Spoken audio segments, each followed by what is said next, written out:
Hi, my name is Kristen Mari, the Principal Investigator for Project Vital, which I'm going to introduce to you in a bit. But beside me is Cheryl Knott, who's going to tell you about a really cool tool for this project.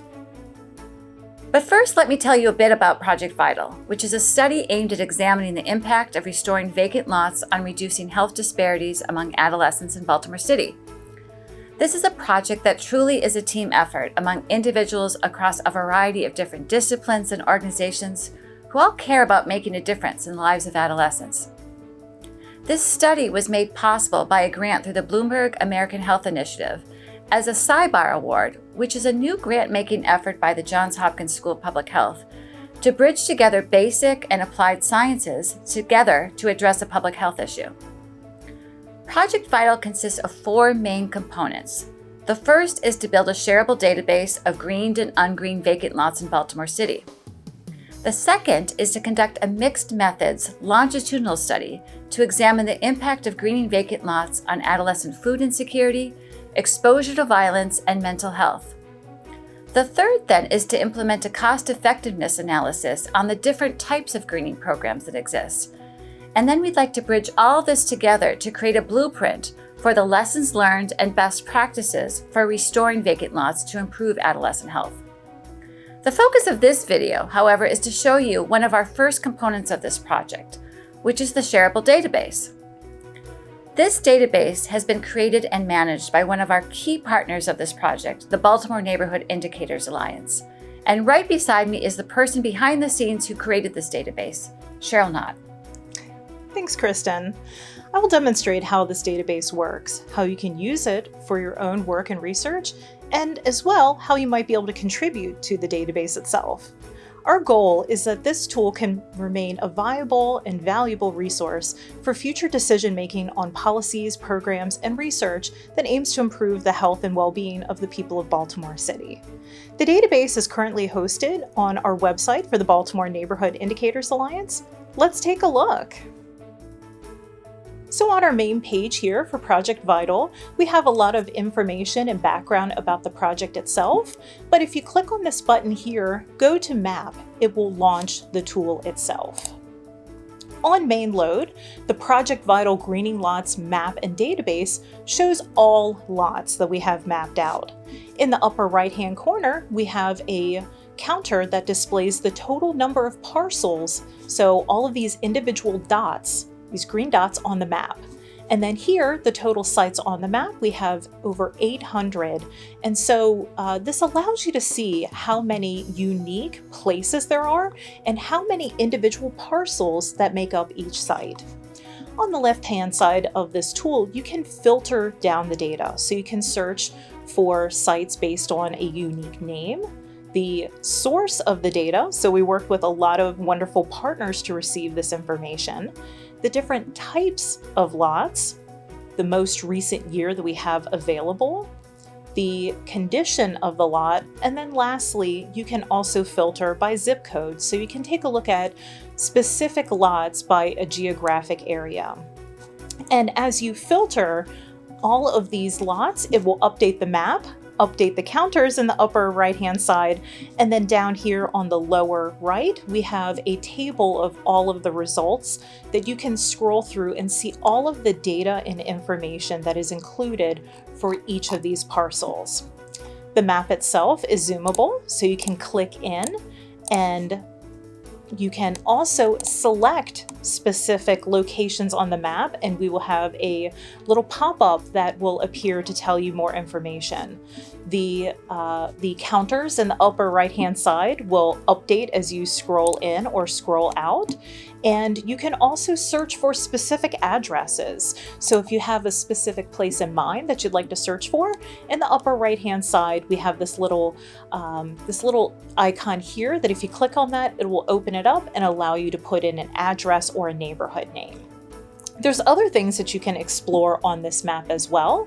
So if you click on this little layers button here, it will allow you to, by clicking on the little eye symbol, to turn on or off different layers. So we have things like neighborhood, So if you select this, it will turn on the neighborhood boundaries. We also have things like city council districts so that you can see, again, how these locations of sites overlap with different districts and boundaries in the neighborhood. And then we also have things like indicator data sets. So these come from the Baltimore Neighborhood Indicators Alliance and show things like the percentage of the population that is aged 5 to 17. So darker colors indicate higher concentrations of youth in these areas. And again, you can see the relationship of the overlap of this particular data layer and the point locations. So despite the fact that we've got nearly 900 of these sites and over 6,000 parcels on the map, we know that this isn't an exhaustive list. So if you are exploring the website and you realize that a site that is in your neighborhood, perhaps one that you steward, is not mapped or included in the database, you can add it. So down at the very bottom of the website, we have a link to add a lot to the map and database. This will create a form entry where you're able to enter in information, and you can enter in as much information as you have.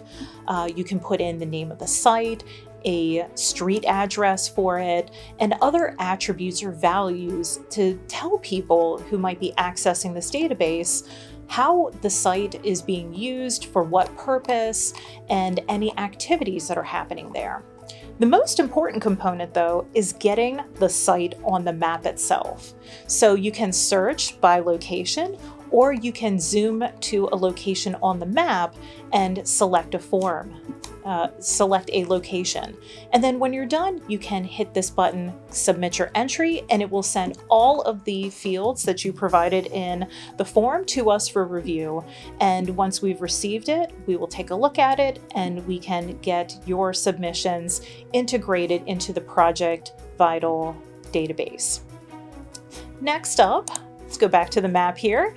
We have the option for users to download all this data. So if you are interested in using this data for your own research, for your own interests, you can click this link here, download the master database.